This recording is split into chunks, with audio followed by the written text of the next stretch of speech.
أعوذ بالله من الشيطان الرجيم. بسم الله الرحمن الرحيم. طه ما أنزلنا عليك القرآن لتشقى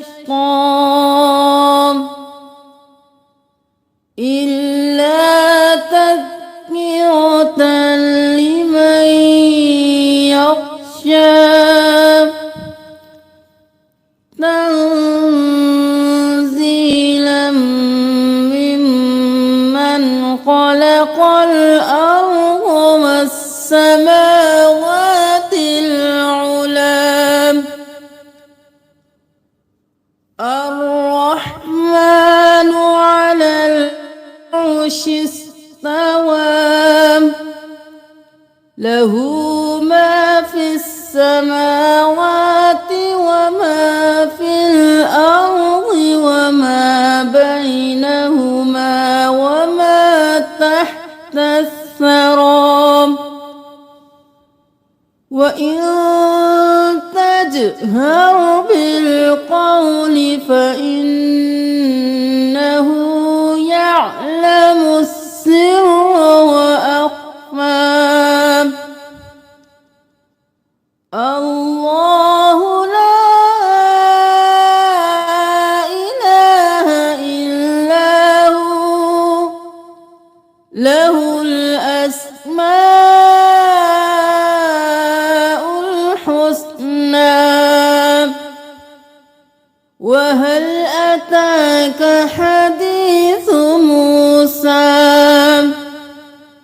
إذ رأى نارا فقال لأهلهم كثوا إني آنست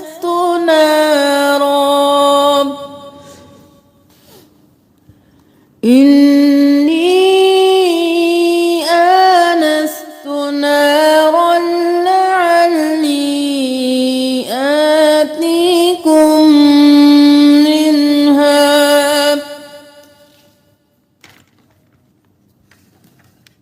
منها بقبس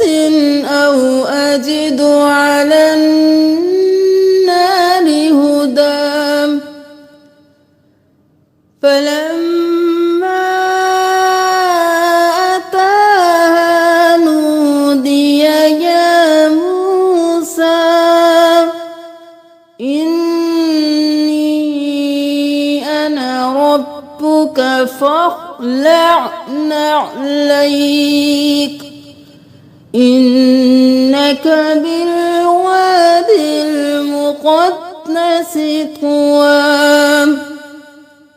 وأنا اخترتك فاستمع لما يوحى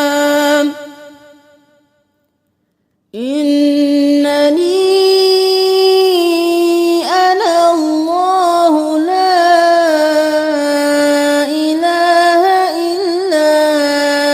أنا فاعبدني وأقم الصلاة لذكري إن الساعة آتية أكاد أخفيها لتجزى كل نفس بما تسعى فلا يصدنك عنها من لا يؤمن بها واتبع هواه فتردى وما تلك بيمينك يا موسى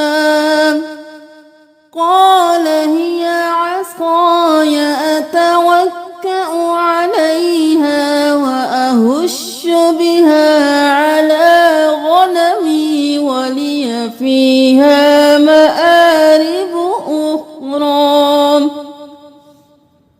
قال ألقها يا موسى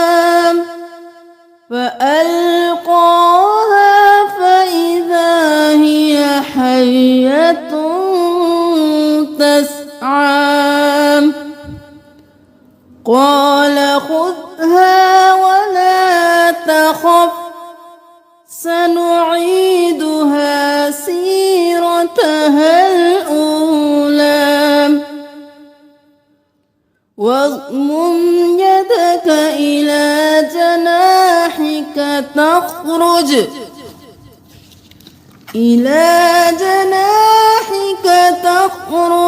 بيضاء من غير سوء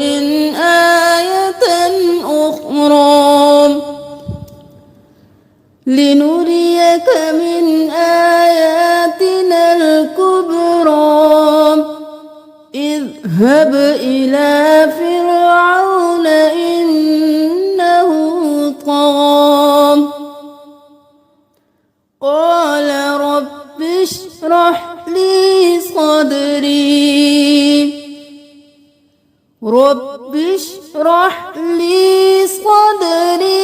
ويسر لي أمري واحلل عقدة من لساني يفقه قولي واجعل لي وزيرا من أهلي هارون أخي اشدد به أزري وأشركه في أمري كي نسبحك كثيرا ونذكرك كثيرا إنك كنت بنا بصيرا قال قد أوتيت سؤلك يا موسى ولقد مننا عليك مرة أخرى إذ أوحينا إلى أمك ما يوحى أن اقذفيه في التابوت فاقذفيه في اليم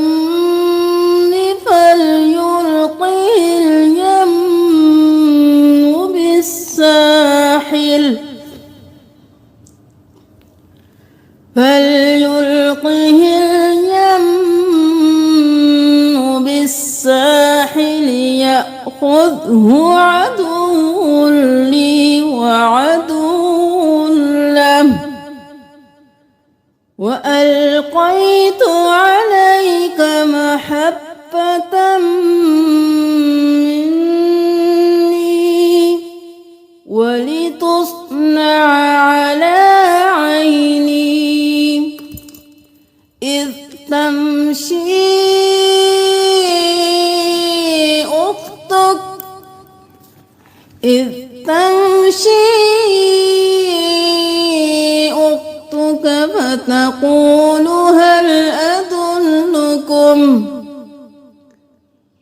فتقول هل أدلكم على من يكفله فرجعناك إلى أمك كي تقر عينها ولا تحزن وقتلت نفسا فنجيناك من الغم وفتناك فتونا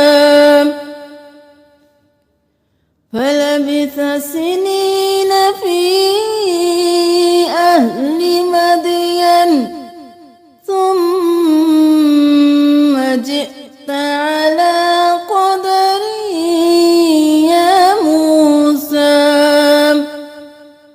واصطنعتك لنفسي اذهب أنت وأخوك بآياتي ولا تنيا في ذكري اذهبا إلى فرعون إنه طغى فقولا له قولا لينا لعله يتذكر أو يخشى قالا ربنا إننا نخاف أن يفرط علينا أو أن يطغى قال لا تخافا إنني معكما أسمع وأرى فأتياه فقولا إنا رسولا ربك فأرسل معنا بني إسرائيل ولا تعذبهم قد جئناك بآية من ربك والسلام على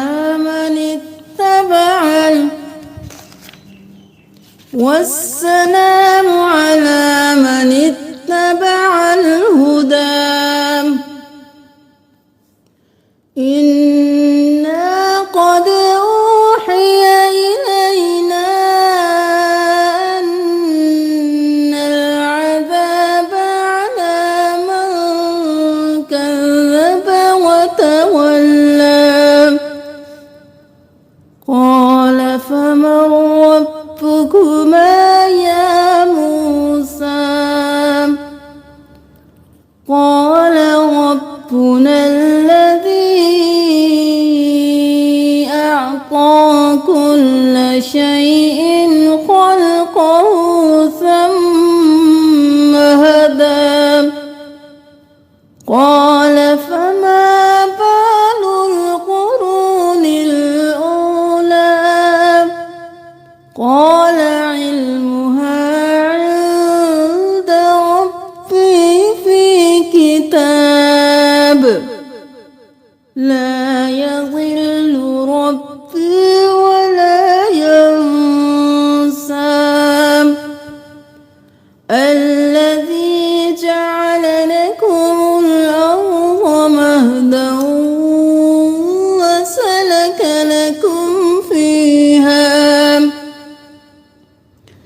وسلك لكم فيها سبلا وأنزل من السماء ماء فأخرجنا به أزواجا من نبات شتى كلوا وارعوا أنعامكم إن في ذلك لآيات لأولي النهى منها خلقناكم وفيها نعيدكم ومنها نخرجكم تارة أخرى ولقد أريناه آياتنا كلها فكذب وأبى قال أجئتنا لتخرجنا من أرضنا بسحرك يا موسى فلنأتينك بسحر مثله فاجعل بيننا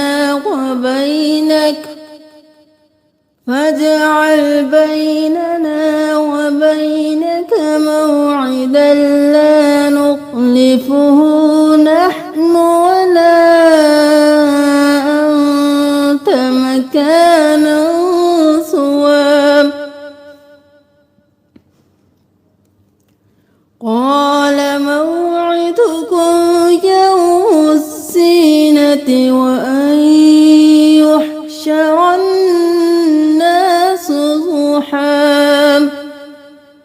فتولى فرعون فجمع كيده ثم أتى. قال لهم موسى ويلكم لا تفتروا على الله كذبا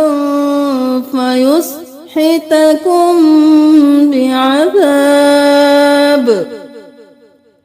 وقد خاب من افترى. فتنازعوا أمرهم بينهم وأسروا النجوى. قالوا إن هذان لساحران يريدان أن يخرجاكم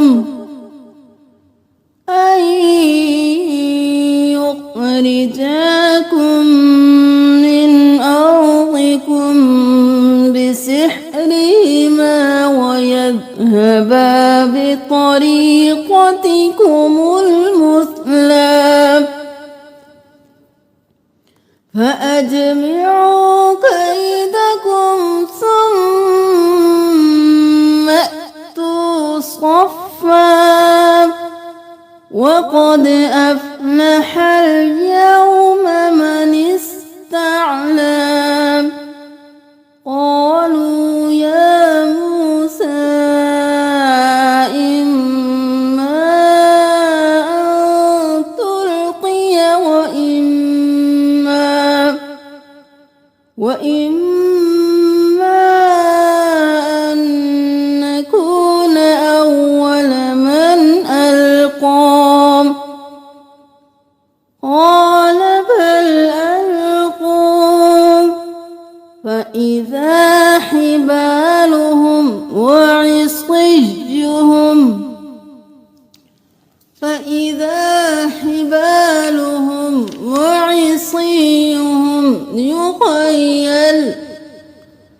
يخيل إليه من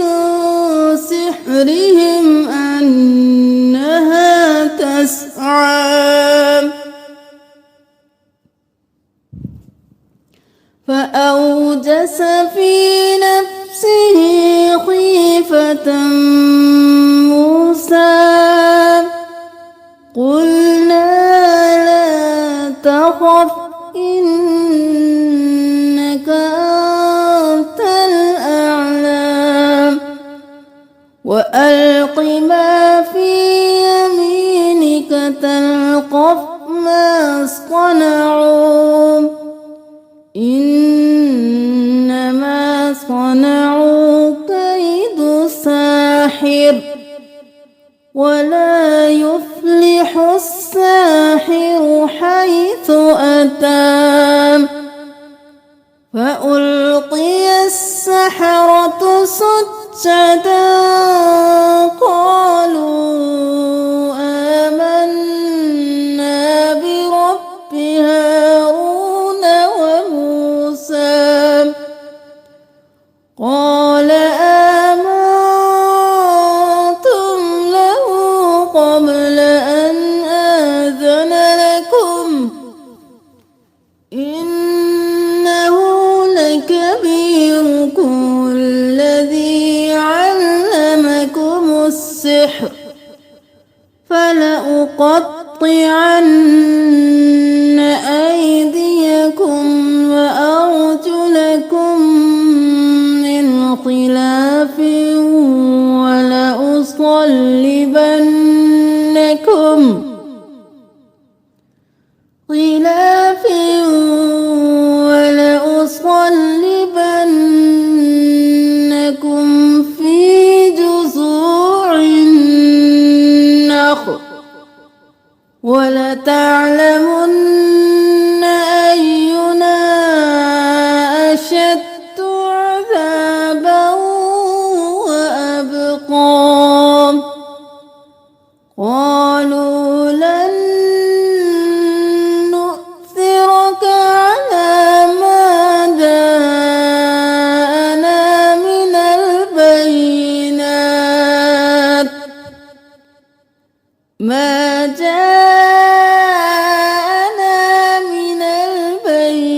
تقضي هذه الحياة الدنيا إنا آمنا بربنا ليغفر لنا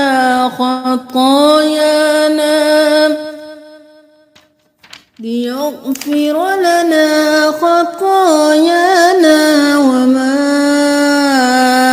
أكرهتنا عليه من السحر والله خير وأبقى إنه من يأت ربه مجرما فإن له جهنم لا يموت فيها ولا يحيا। अच्छा, अगर आपको तिलावत सुनते हुए कोई लफ्ज़ मुश्किल लग रहा हो या कोई कंफ्यूजन हो कि ये इस तरह से क्यों पढ़ा गया है तो आप मुझे आयत नंबर के साथ बता दीजिएगा, उसको मैं स्पेलिंग के साथ आपको एक्सप्लेन कर दूंगी। अऊज़ु बिल्लाहि मिनश शैतानिर रजीम। वमन यअतिहि मुमिना क़द अमिलस सालिहाति فأولئك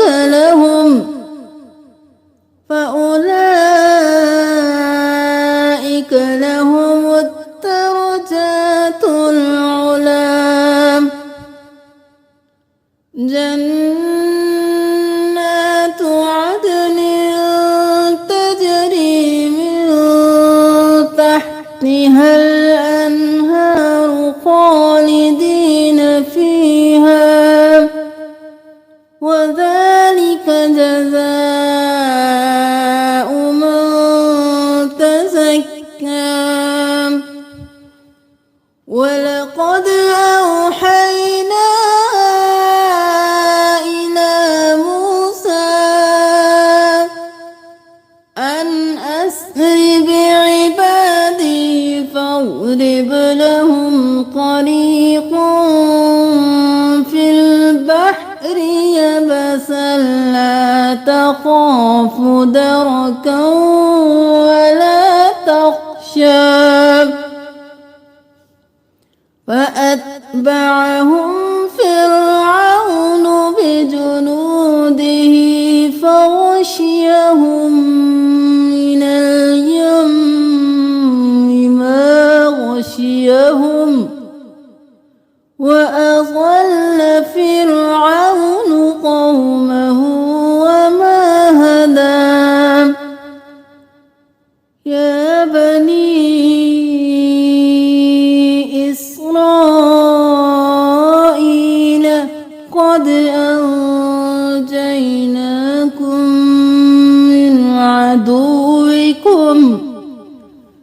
من عدوكم وواعدناكم جانب الطور الأيمن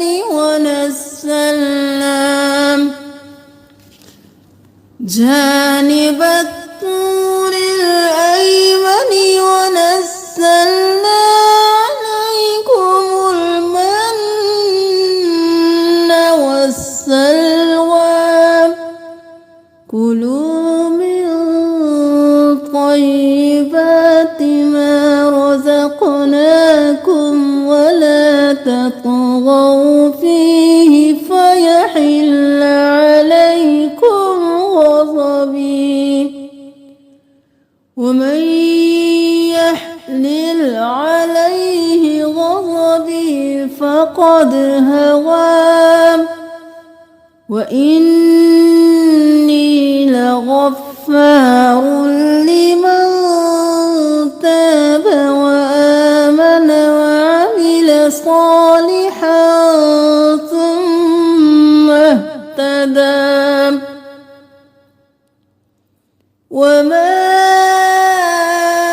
أعجلك عن قومك يا موسى قال هم أولئك على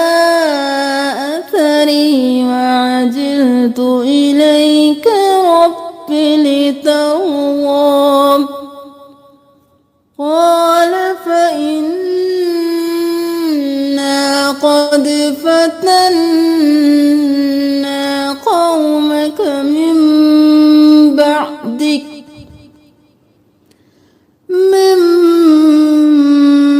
بعدك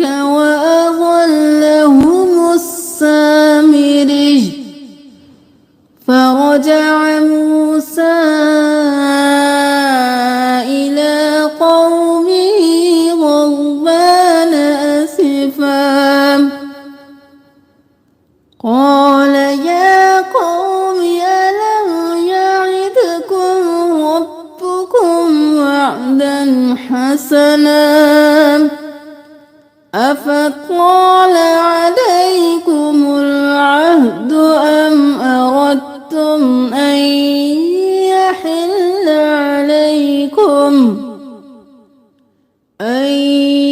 يحل عليكم غضب من ربكم فأخلفتم موعدي قالوا ما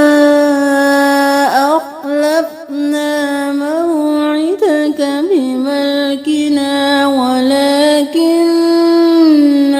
حملنا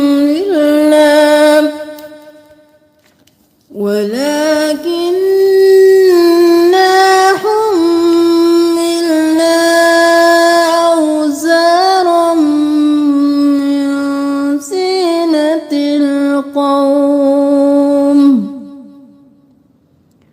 من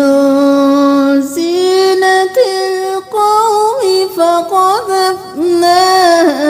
فكذلك ألقى السامري فأخرج لهم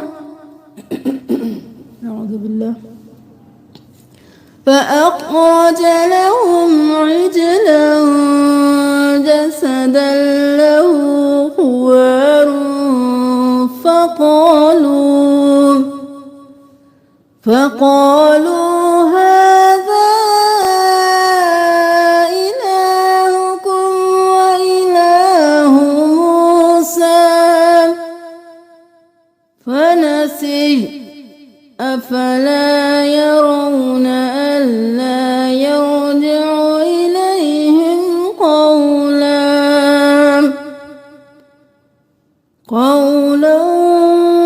ولا يملك لهم ضرا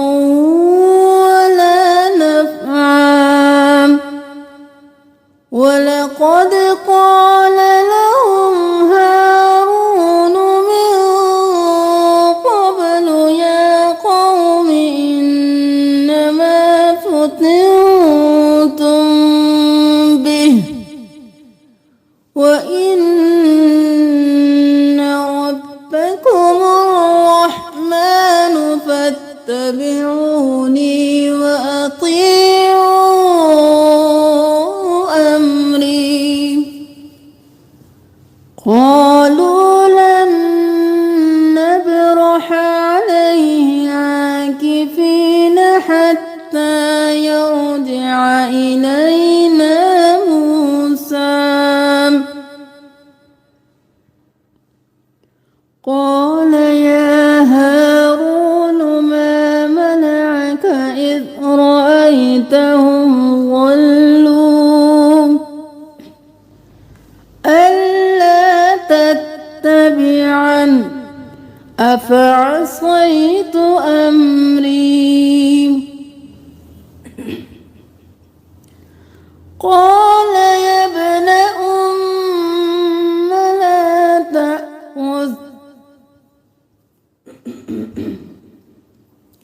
لا تأخذ بلحيتي ولا برأسي إني خشيت أن تقول فرقت بين بني إسرائيل ولم ترقب قولي.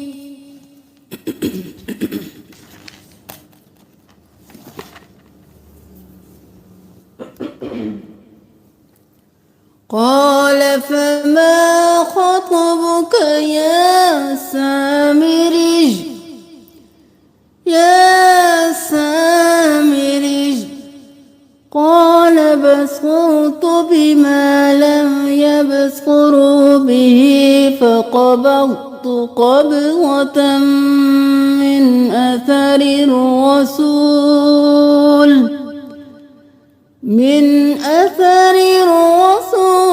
فنبذتها وكذلك سولت لي نفسي. قال فاذهب فإن لك في الحياة الدنيا في الحياة أن تقول لا مساس وإن لك موعدا لن تخلفه وانظر إلى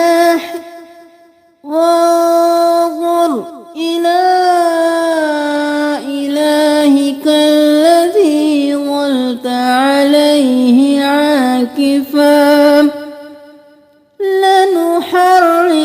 لنحرقنه ثم لننسفنه في اليم نسفا. إنما إلهكم الله الذي لا إله إلا هو وسع كل شيء علما. كذلك نقص عليك من أنباء ما قد سبق وقد آتيناك من لدنا ذكرا. من أعرض عنه فإنه يحمل يوم القيامة وزرا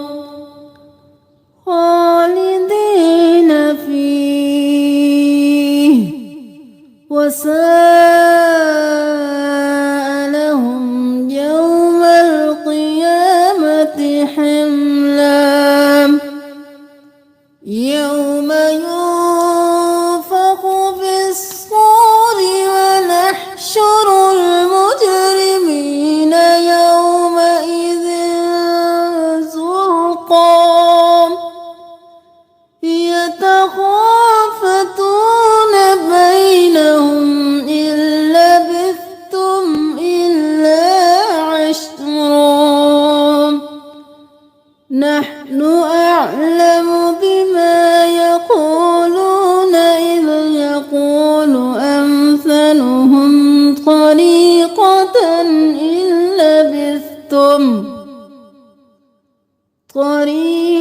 إن لبثتم إلا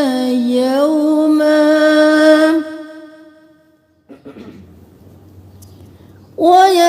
ويسألونك عن الجبال فقل ينسفها ربي نسفا فيذرها قاعا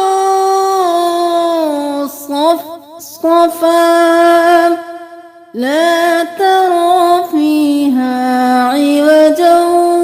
ولا أمتا. يومئذ يتبعون الداعي لا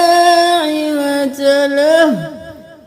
وخشعت الأصوات للرحمن فلا تسمع إلا همسا يومئذ لا تنفع الشفاعة إلا من أذن له الرحمن ورضي له قولا يعلم ما بين أيديهم وما خلفهم ولا يحيطون به علما وعنت الوجوه للحي القيوم وقد خاب من حمل ظلما ومن يعمل من الصالحات وهو مؤمن فلا يخاف ظلما ولا هضما وكذلك أنزلناه قرآنا عربيا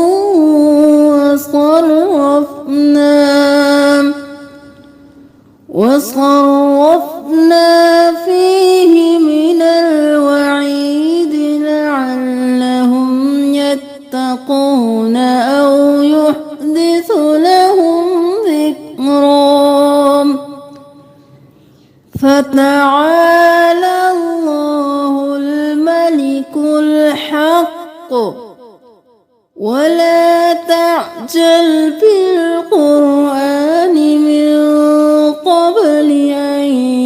يقضى إليك وحيه وقل رب زدني علما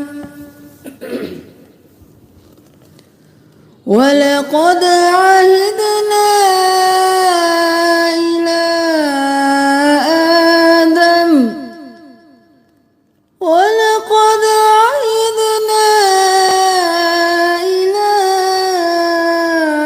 آدم من قبل فنسي ولم نجد له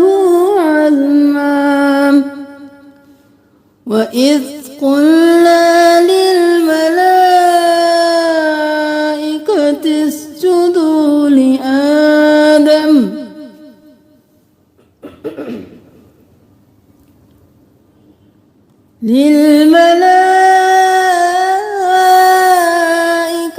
اسجدوا لآدم فسجدوا إلا إبليس أبى فقلنا يا آدم إن هذا عدو لك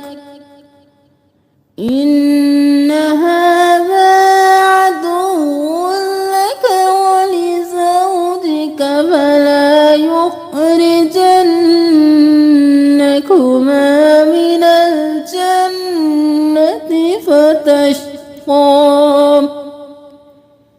إن لك ألا تجوع فيها ولا تعرى وأنك لا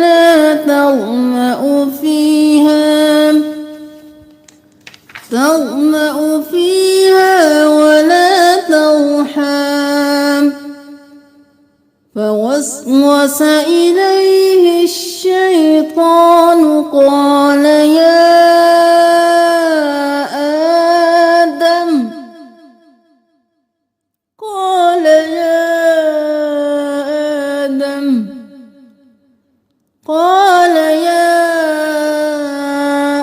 آدم هل أدلك على شجرة الخلد وملك لا يبلى فأكلا منها فبدت فبدت لهما سوآتهما وطفقا يخصفان عليهما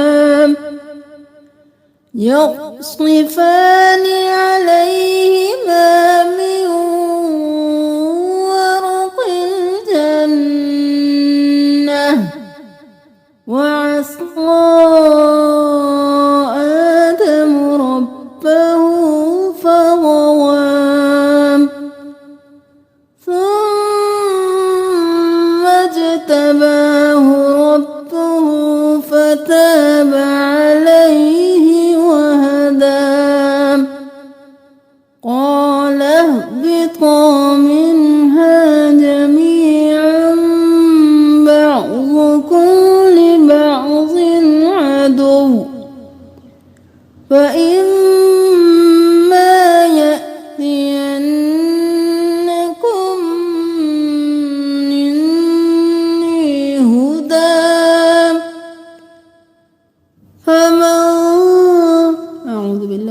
فمن اتبع هداي فلا يضل ولا يشقى ومن أعرض عن ذكري فإن له معيشة ضنكا ونحشره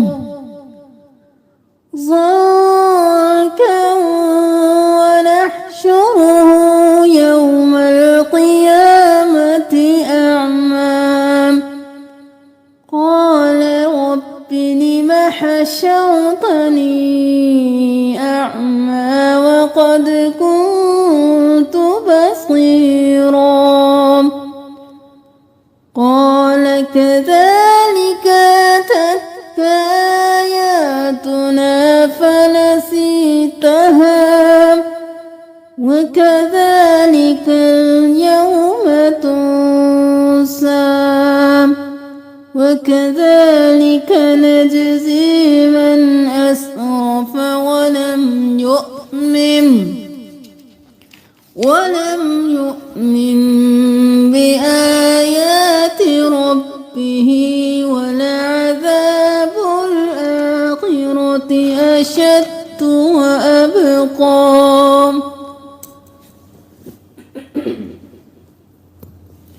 أفلم يهد لهم كم أهلكنا قبلهم من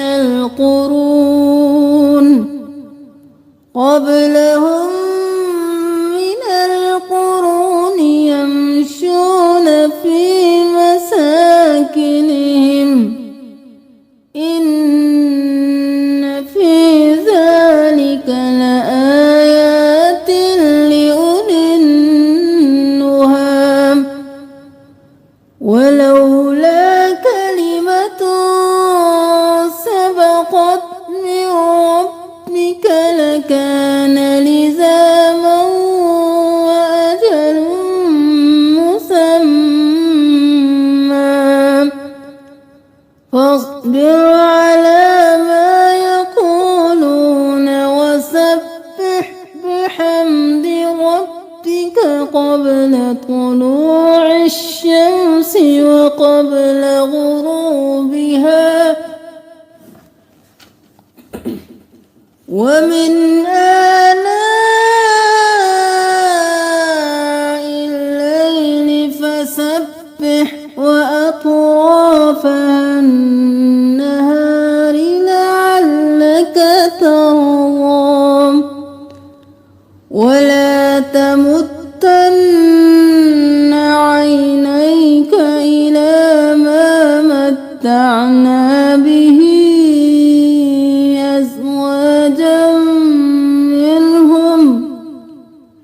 أزواجا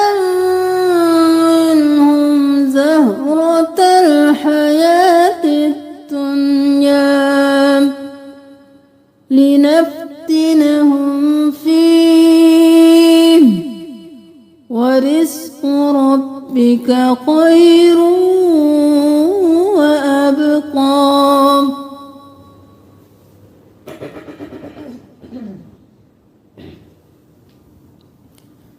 وأمر أهلك بالصلاة واصطبر عليها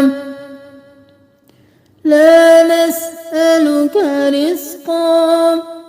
نحن نرزقك والعاقبة للتقوى وقالوا لولا يأتينا بآية من ربه أولم تأتهم بينة أعوذ بالله. أولم تأتهم بينة ما في الصحف الأولى ولو أنا أهلكناهم بعذاب من قبله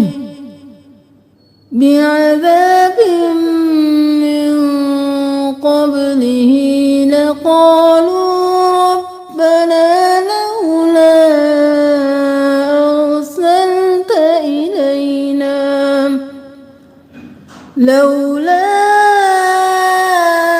أرسلت إلينا رسولا فنتبع آياتك من قبل أن نذل ونخزى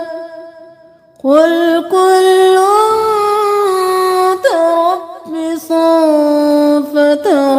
فتربصوا فستعلمون من أصحاب الصراط